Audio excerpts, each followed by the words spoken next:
아니 이태원 투자하면 안 된다고, 절대 하면 안 된다고. 공실이 몇 개예요? 수익률로 치면 몇 퍼센트? 2% 정도 됩니다. 은행 이자도 안 되죠. 그러면 그냥 삼성 사는 게 더 나을. 안녕하세요, 레노님. 아, 예, 안녕하세요. 오늘 이태원 촬영하기로 했는데 왜 한강전역으로 오시라고 하신 건지. 먼저 이제 이태원을 설명하려면은 이제 한강진역도 같이 들어가야 되니까는, 또 이태원까지 한 코스밖에 안 되니까는 한번 걸어서 저희가 상권 분석을 한번 해드리도록 하겠습니다. 예. 이제 레노님 모르시는 분도 많을 텐데 간단하게 자기소개 한번 해주시자면. 뭐 정중하게 해야 되나요? 자기소개 해드리면. 안녕하십니까. 횡크에듀에서 상가 입지 분석 그리고 상가 투자반을 강의하고 있는 레노라고 합니다. 반갑습니다. 여기 금요일 퇴근 시간이라서 그런지 사람이 엄청 많아요. 이태원에서 들어오지 못하는 업체들이 보통 한강진역으로 몰리거나 아니면 그 뒤쪽으로 많이 몰리게 되어 있습니다. 한강진역이 먼저 좋은 게 아니라 이태원역을 아셔야지만이 한강진역으로 왜 들어오는지에 대해서 알 수가 있어요. 제가 어떻게 상권 분석하는지 말씀을 드릴게요. 조금 있다가 이태원역도 갈 겁니다. 결론은 이런 데 투자하지 마세요. 이런 데 투자하시면 안 돼요. 왜 투자하면 안 되나요, 이런데? 여기 막 좋은 매장도 많아 보이고 좋아 보이는데? 지금 제가 말씀드리는 투자 관점은 총 3가지 관점입니다. 먼저 창업하는 사람, 그리고 구분상가로 투자하는 사람, 그리고 통건물, 땅으로 이제 투자하는 사람. 통건물을 많이 원하시는데 우리같이 돈이 없는 사람들은 한 칸 한 칸 사 모으는 거잖아요. 그래서 저는 소액 투자를 하시는 분들 시각으로 저는 이 상권을 보도록 하겠습니다. 일로 쭉 한번. 이쪽이 이제 그 카페거리 입구죠? 네, 카페거리가 있고 전면으로는 패션 업체들이 엄청나게 많이 들어가 있어요. 여기 복장들을 보시면은 동네에서 많이 보지 못한 분들의 복장들을 많이 볼 수가 있어요. 근데 카페거리인데 카페가 안 보이는데요? 주택가에 들어가는 경우도 많고. 참 둘러볼까요? 자, 이런 건물 같은 경우는 아마 상가주택일 겁니다. 1층 같은 경우에는 근린생활시설로 되어 있고 2층, 3층은 아마 원룸이나 투룸 같이 주거형으로 건물주 입장에서는 엄청나게 수익을 많이 올리고 있는 거죠. 그리고 2층도 아마 용도 변경이 가능하다면은 용도 변경을 하시려고 할 거예요. 옆에 보시면은 3층 같은 경우는 옥탑방으로 되어 있고 1층, 2층이 지금 근생으로 되어 있어요. 근데 딱 보기에도 아마 이거는 지하 1층으로 되어 있을 거고 위에가 아마 1층으로 되어 있을 겁니다. 지하 1층 같은 경우는 이제 건축 면적에 들어가지 않으니까는 이 사람들은 최대치를 많이 쓴 거겠죠. 그런데 요 건물이랑 요 건물이랑 느낌이 다른데 얘는 새로 지은 건물인가요? 새로 지은 건 아니고 그냥 리모델링 한 거예요. 얘도 까만색으로 칠하고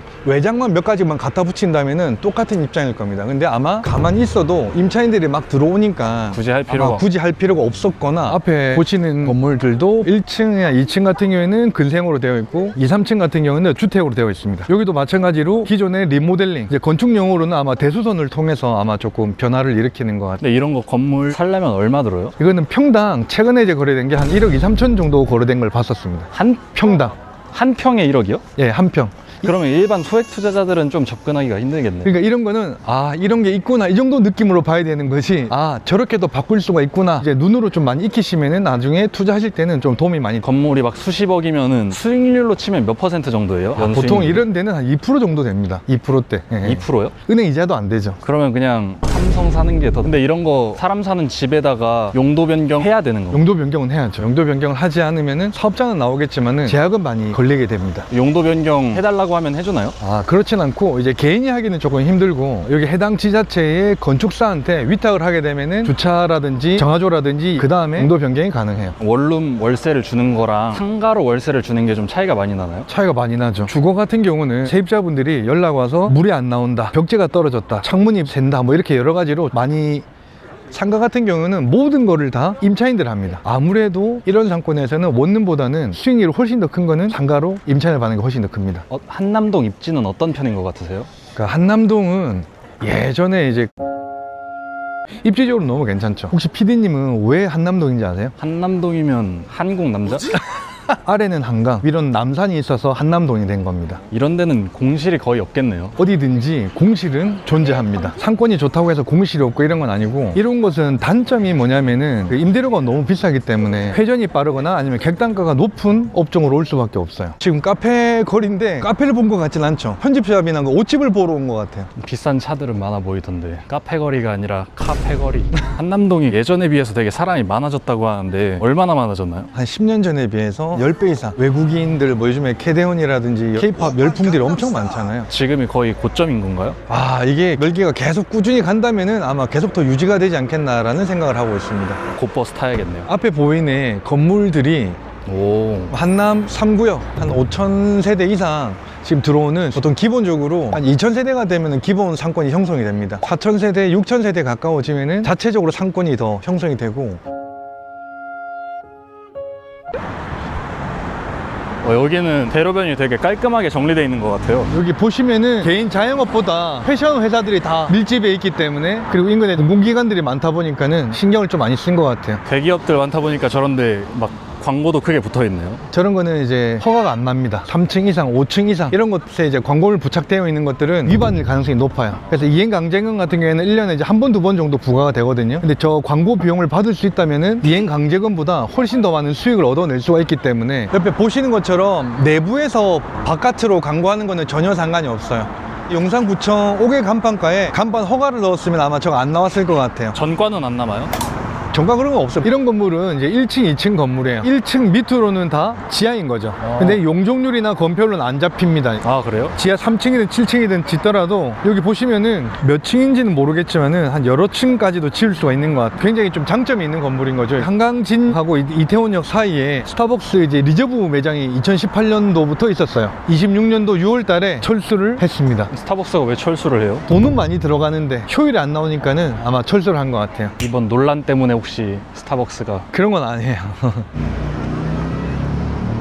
자, 이제부터 이태원 상권으로 이제 들어갑니다. 사람이 엄청 많아 보이잖아요. 이태원이 성수동 크기의 한 5분의 1도 안 되는 것 같아요. 너무 작아요. 거리가 여기는 한 두세 개면 다 끝납니다. 작은 이태원 거리를 빼면은 상권이 그렇게 좋은 건 아니네요. 그쵸. 그래서 이런 상권은 투자하면 안 된다는 거. 근데 저는 이태원에다가 술집을 차리고 싶은데 창업하기엔 괜찮나요? 아, 이것도 회전을 또 잘 이해하셔야 되는데, 통계를 보면은 저녁 10시부터 새벽 6시까지가 전체 매출의 24% 정도를 차지합니다. 나머지 낮 시간은 뭐 하냐? 손님이 없다는 얘기예요. 그러니까 저는 이런 상권에서는 하지 마셔라. 창업을 하기 안정적인 지역은 배우 세대가 충분하고, 그런 곳에서 1년 365일 배우 세대 사람들이 필요한 업종들로 가면은 꾸준하게 할 수가 있어요. 유흥상권 같은 경우에는 사람들이 좀 많이 온다라는 장점도 있지만은 단점은 뭐냐면은 금, 토 이 이틀 가지고 일주일을 먹고 사는 거예요. 한 달로 따졌을 때는 8일 가지고 임대료 내야 되고 인건비 내야 되고, 이런 상권에 투자를 하지 마셔라. 창업도 마찬가지로 하지 마라.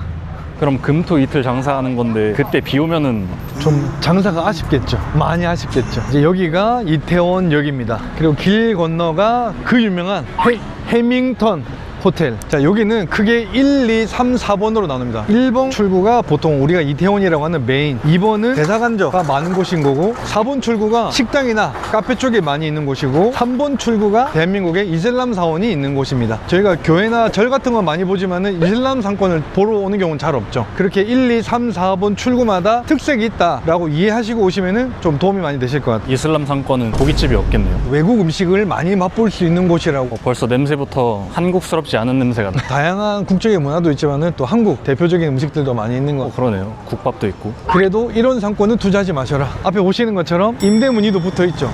그러네요. 완전 대로변인데. 임대 문의가 붙어 있다고 해서 좋지 않다 이건 아니지만은, 뭐 강남이라고 해서 공실이 없겠어요? 좋은 상권도 공실이 다 있어요. 근데 제가 말씀을 드리는 거는, 창업을 하시려면 요식업을 하고 싶다, 요식업에 뜻이 있어, 한번 대성해보고 싶어, 그냥 배우 세대가 많은 쪽에 가서 성공하시고 지점을 이제 딴 데 늘리시면서 여기까지 오는 거는 괜찮아요. 근데 여기서 한번 늘려보겠다, 글로벌하게 좀 놀아보겠다 하시는 분은 리스크가 너무 크다. 보증금도 있고 권리금도 너무 높고 월세도 너무 높아요. 이태원 큰 길거리인데 임대가 생각보다 많네요. 임대가 있다고 해서 저 물건에 문제가 있다고 생각하시면 안 돼요. 임대인이 건물을 나중에 통 매각을 하기 위해서는 임대료를 못 낮춥니다. 그게 딱 맞춰지면은 그때 또 매각하시는 경우도 있기 때문에. 근데 이태원인데 생각보다 사람이 이 블록에 따라서 조금 차이가 많이 나는 거죠. 이쪽 골목이 이태원에서 가장 핫한, 밤도 안 되는데 생각보다 사람들이 꽤 있네. 밤상권을 좀 보기 위해서는 시간이 좀 필요한데, 잠깐 밥 먹고 갈까요? 저희가 이제 밥 먹고 나왔습니다. 아까보다 이제 훨씬 더 어두워졌고, 보시면은 사람들이 많이 안 보여요. 오해하지 마실 게, 대로변이라고 해서 사람이 많이 없네, 상권 죽은 거 아니야 라고 생각하지 마시고, 술집 상권 같은 경우는 이면도로를 가셔가지고 얼마나 많은 사람들이 있는지 확인해 보도록 하겠습니다. 한강진 같은 경우는 9시 되면은 거의 끝나요. 이태원으로 다 넘어오는 겁니다. 한강진에 어느 수요가 가장 많을 것 같아요? 남자 여자로 봤을 때는. 남자들이 뭐 이것저것 사고 하지 않을까요? 한강진 같은 경우에는 여자가 소비 비중이 훨씬 더 높아요. 패션거리고 하다 보니까는, 이태원은요 이태원은 그래도 보통 남자가 술을 사지 않나요? 그쵸. 여기는 패션보다도 먹자 상권으로 형성되어 있기 때문에 남자들이 소비력이 더 높을 수밖에 없고 메인 상권으로 한번 들어가 보시죠. 와, 골목 들어오니까 사람이 엄청 많네요. 전면도로하고는 완전히 분위기가 다르죠. 근데 이런 데다가 술집 차리면은 망할 수가 없을 것 같은데. 그렇게 생각하기가 쉬운데 오늘이 금요일날 저녁이에요. 월화수목이 안 된다는 얘기는 아니지만은 그래도 비중 자체가 금요일과 토요일의 비중은 가장 높습니다. 그게 정말 위험한 형태의 상권인 겁니다. 이제 클럽에서 문을 열기 시작을 하네요. 클럽도 이제 춤을 출 수 있잖아요. 제가 어디서 듣기로는 일반 음식점으로 신고를 해놓고 영업을 한다 하더라고요. 그래도 되는 거예요? 네, 되죠. 클럽에서 술을 팔고 춤을 추는 거에 대해서는 전혀 제재사항이 없습니다. 유흥업소로 구분이 되려면은 적객부, 이건 적객부라는 단어가 나와 있는 단어라서 제가 말씀을 드리는 거고 대신에 신고는 해야 돼요.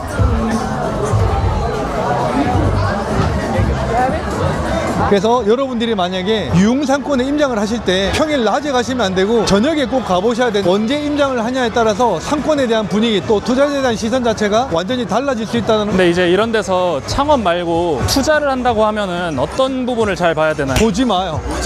이런 데 투자하지 마요. 그래도 이런 데 다 누군가는 투자를 했을 거 아니에요? 사실 제가 정말 싫어하는 상권 이런 상권이에요. 아, 그래요? 왜요? 제가 제일 좋아하는 투자 상품이 사람들이 매일 다닐 수 있는 제약이 없는 그런 상권을 저희가 제일 좋아합니다. 이태원 상권 같은 경우는 저녁하고 새벽 시간대만 장사를 할 수가 있는데 그래서 저는 테마 상권이나 유흥 상권을 별로 좋아하지 않습니다. 근데 여기도 조금만 밖으로 나가면 공실 엄청 많던데 이자만 내고 계속 버텨야 되는 건가요? 그렇죠. 임대인 입장에서는 가장 속이 터지는 입장인 거죠. 만약에 임대료가 500만 원이다. 근데 한 6개월이나 8개월 공실이에요. 그럼 임대료를 400이나 300만 원 낮춰서 이제 임차를 드리는 경우가 있어요. 그렇게 하는 순간 그 건물의 가치는 엄청 떨어지는 거죠. 물론 이제 토지 가격은 살아있지만 임대료도 못 맞추고 이자만 계속 내야 되는 거네요? 그건 본인들이 알아서 그러다 못 버티면은 이제 그때는 저희가 경매로 싸게 가지고 옵니다.